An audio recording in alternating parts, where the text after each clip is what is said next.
Hi everybody. Hello. Hello, this is Vaders and VadersandKJ. And we are back yet again. Mm-hmm. We're going to continue coming back. Yeah, over and over. that's the plan. That's the plan. Keep coming back. Keep coming back for more. And so you should keep coming back for more. So this week, now that we've talked about Vaders retiring, we are going to talk about KJ retiring. It's going to be mostly me talking, no pressure. Yes, no pressure. all you. All Well, you. some of you may know, some of you may not know, but we shot that video, when was it? Like in July? In July. So it's September now. Yeah. Divs have come and gone, and I did retire over the weekend, and I feel pretty good about it. Now, I think what we want to talk about today is the difference between the way Vaders had to retire and the way I got to retire. Two very, very different situations. Yeah, and Right? I think it's just, our journeys are just so parallel but different at the same time. For example, you experienced a very severe injury, were able to recover, come back, and then retire, versus someone who didn't really have any major injuries throughout my whole career and then kind of ended it on one. So I think it's very important that we share both. And if there's something, I've said this in the previous video, but if there's something I've realized is there's no easy way to do it. It wasn't easy. I think I made it look pretty easy, but it's not really easy to leave something once you've been doing it for so long. Yeah. So, and we are hoping, by the way, like I said before, we're going to continue shooting videos, but there's going to be a lot to come. We're going to talk to a lot of people that have retired. We're going to do a lot of cool things. So this will be your gateway eventually, maybe down the road, into retirement for yourselves. So Yeah. stay tuned. So I retired. First of all, I think like I said, there's no right or wrong way to do it, but I think I started noticing, like I said previously, I had a lot of knee pain following my return from my whole ankle thing. And then it's just, I think about when we went to pack destruction. When was that? That was In June. In June that I started performing the way that I used to perform, if not better. And it was really interesting to hear people tell me, like, you're skating like Kim Janna again. You're finally skating like Kim Janna again. It's so good to have you back. And honestly, it felt really good to hear it. It felt really nice. I worked so hard to get back. So hard. So hard to get back. It was a long journey. It was a long journey, and I think, we had both talked about retiring at the end of this season. So I had it in my mind that I want to retire, knowing that I was kind of just holding on, and then all of a sudden I'm skating like myself again, if not better, and it feels good, and I'm having success, and I'm not in pain when I'm skating. And I remember thinking, fuck, like, now I don't want to retire. Like, I don't, what does this mean? Yeah, maybe there's supposed to be one more season. Maybe I have another season in me. So it was really interesting, and I think what I noticed I started doing, which Jay pointed out to me, my wifey, that I was telling people on my team that I was leaving. I wasn't like, in your face, I'm leaving. I was just making it, it through conversation as, I'm leaving next year, or I'm making this decision based on somebody that's leaving next year. And Jay even told me at some point, like, do you think you should be telling your teammates that all the time? And she was right. Maybe I shouldn't have been. I think I was doing it though, so that there was no going back. Like, I know myself, and once I've said something, I think I was making it real by saying it out loud that I was leaving. It's like a breakup when you finally just start telling your friends and your parents that you're just like over it.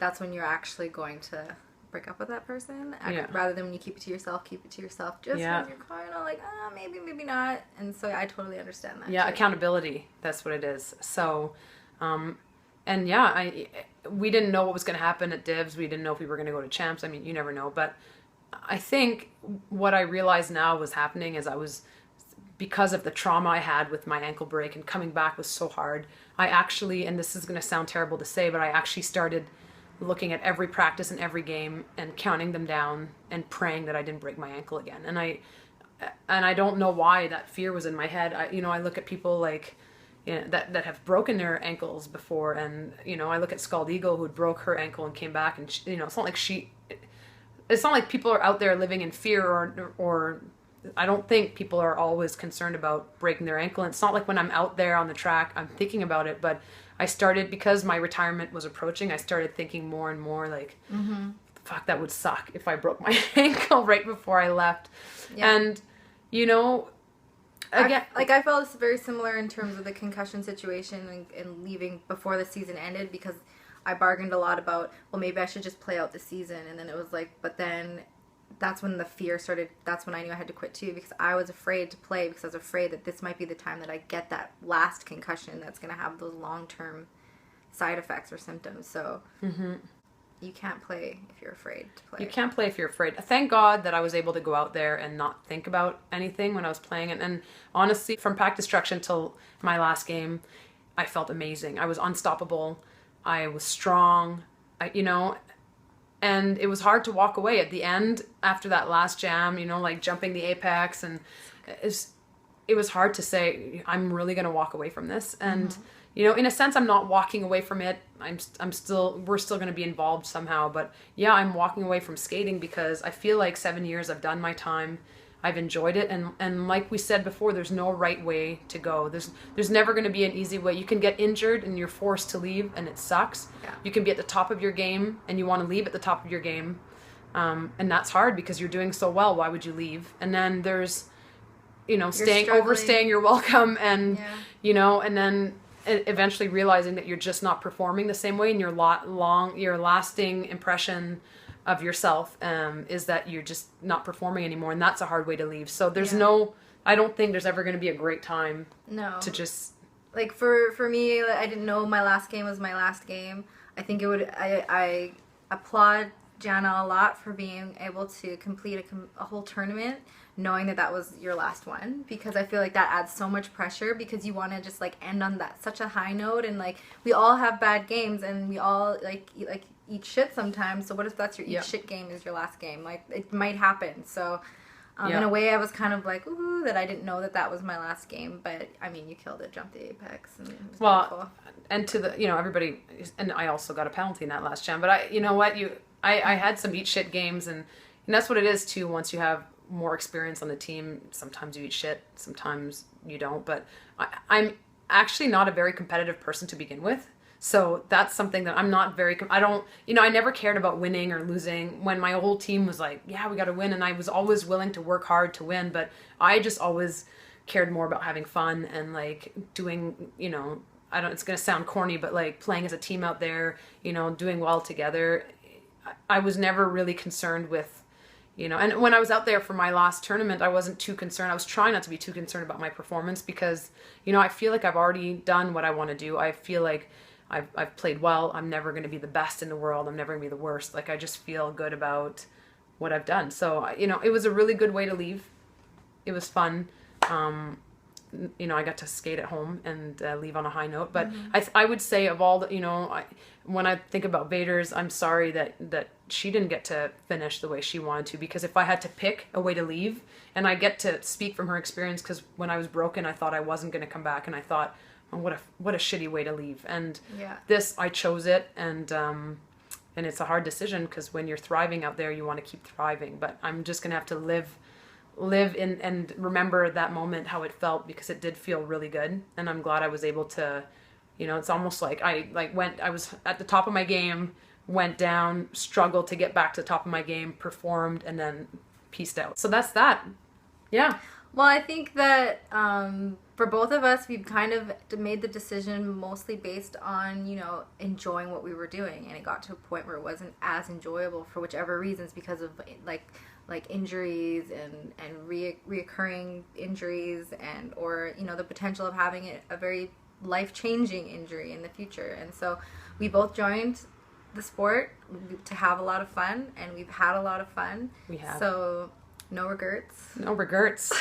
No regrets. It's been great. Roller derby is an amazing thing. I'll continue saying that, but it does change you as a person, and I feel like we're both changed, and and it's exciting what's to come. So, I mean, I don't know if we can say too much about what we're doing next, but, we were both, I think we can say that we both ended up in a pretty huge commercial recently, which is going to be coming out mid-October.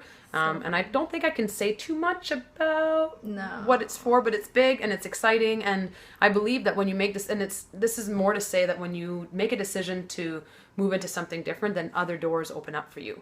And, we both are moving on to other things, but it's given us the courage and the strength to go out and audition for things and, be self-confident and be enthusiastic. And it's, I don't know, it's just, it's been such a great opportunity. As long as I've known Kim, she's obviously been a great jammer and skater and all that, but also she's a really great singer, and she obviously has a great personality. And now just, you know, derby can only let so many parts of your personality shine, like the competitive side, the committed side, dedication, all that sort of thing, team player.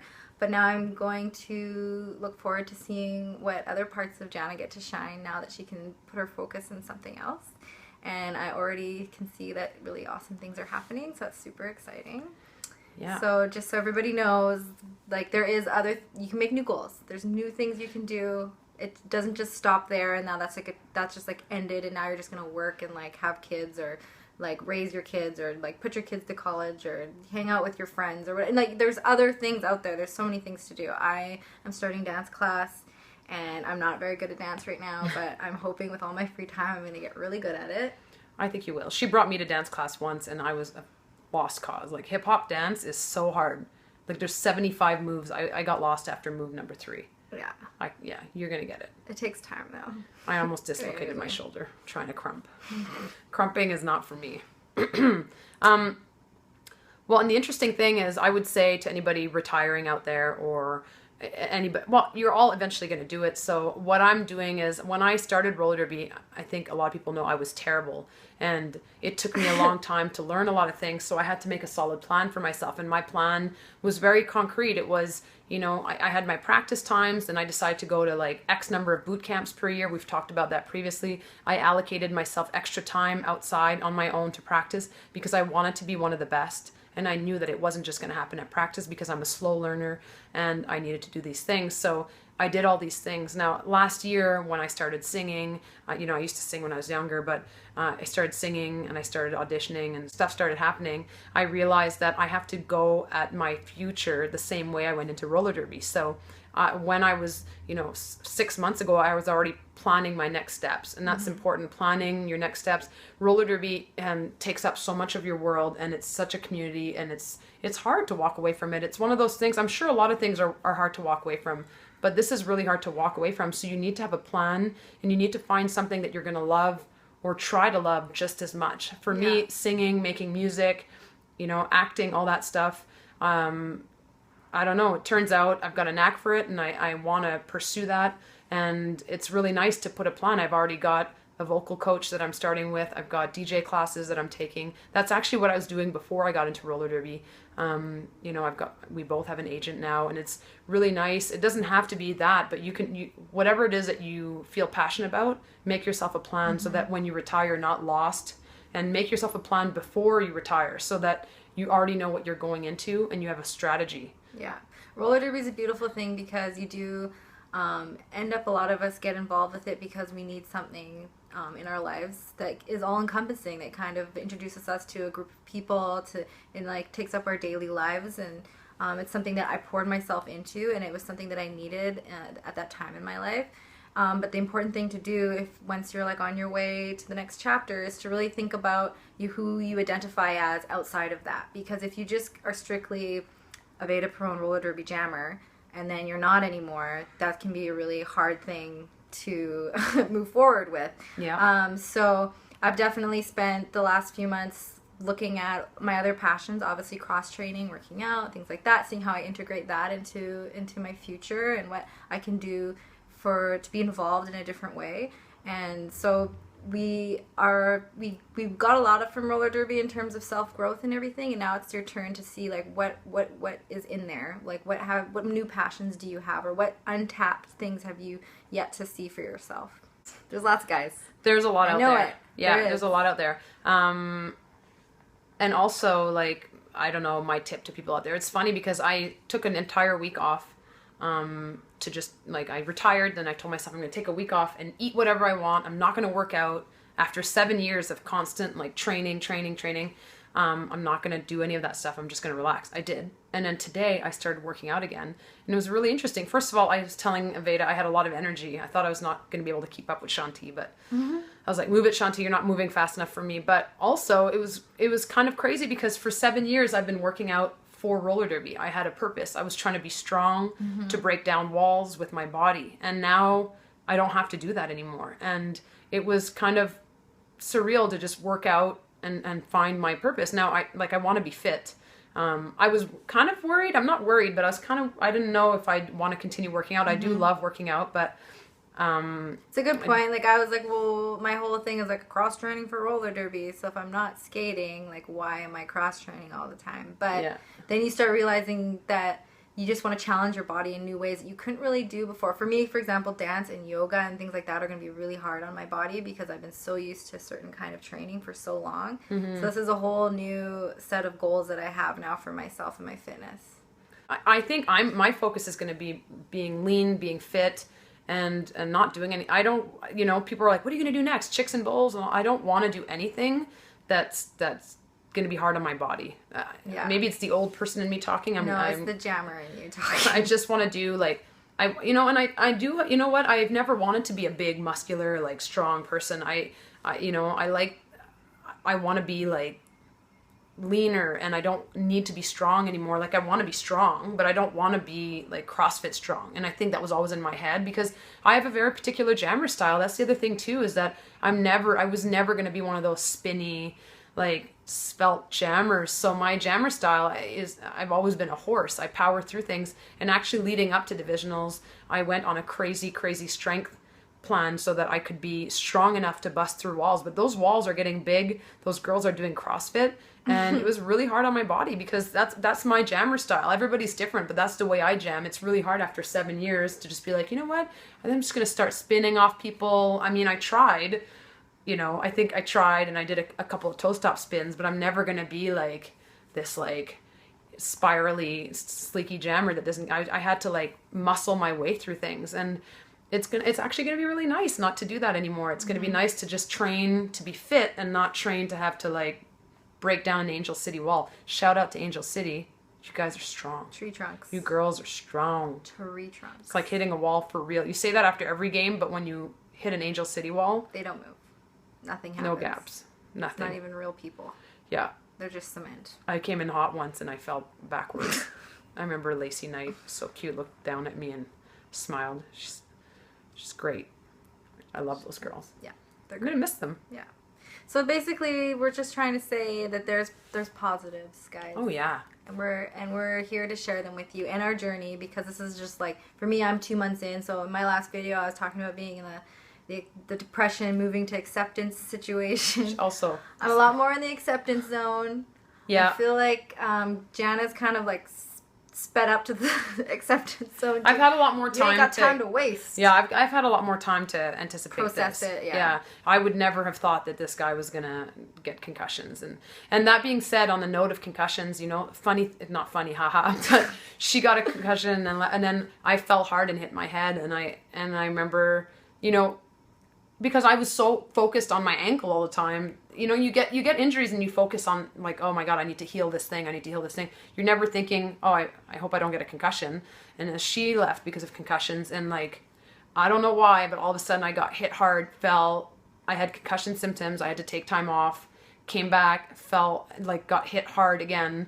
And then like at the Rat City game in Seattle, like no word of a lie, I fell backwards and a Rat City girl fell seated right on my face.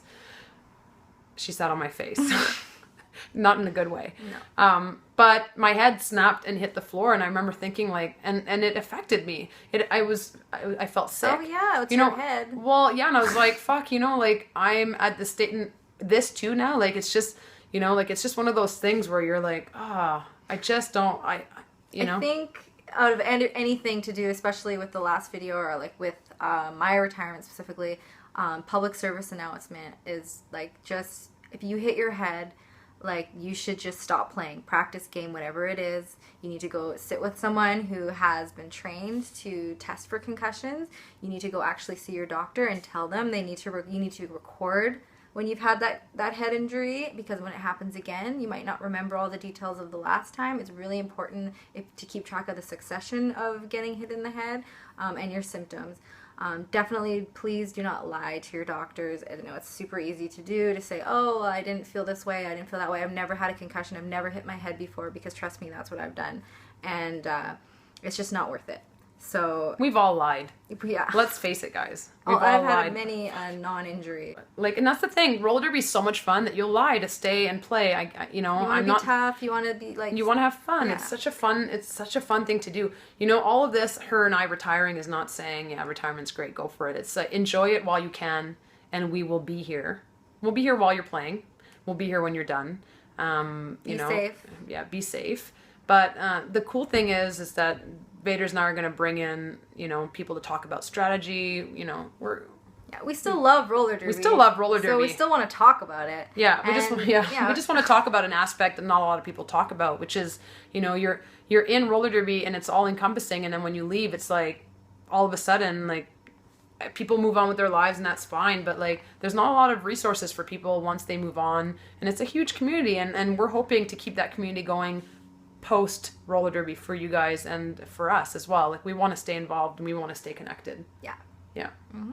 Oh, and now that I retired, I can say whatever I want. So I will take a moment to, you know, when you're playing roller derby, you want to be like all politically correct and you want to say the right things. And I just want to give a shout out to an individual on Facebook, and I'm not going to name her, but who was making a big fuss about why are we praising skaters for doing basic moves like apex jumps or backwards plow stops or hockey stops. Yeah, why are we praising people for doing such easy maneuvers on their skates? Come on, there's nothing I hate more than women hating on the success of other women. So what I want to say is, first of all, it sounds stupid when you say something like that. Yeah. It's inconsiderate. And why somebody praising somebody else, there's nothing wrong with that. How is that not a positive, awesome thing? It doesn't have to be an accomplishment for you. If apex jumps were easy, everybody would be doing apex jumps. Yeah, and her argument is something along the lines of, like, we make it like such a big deal when it's really so easy that people think that they can't do it because it's so. You know what?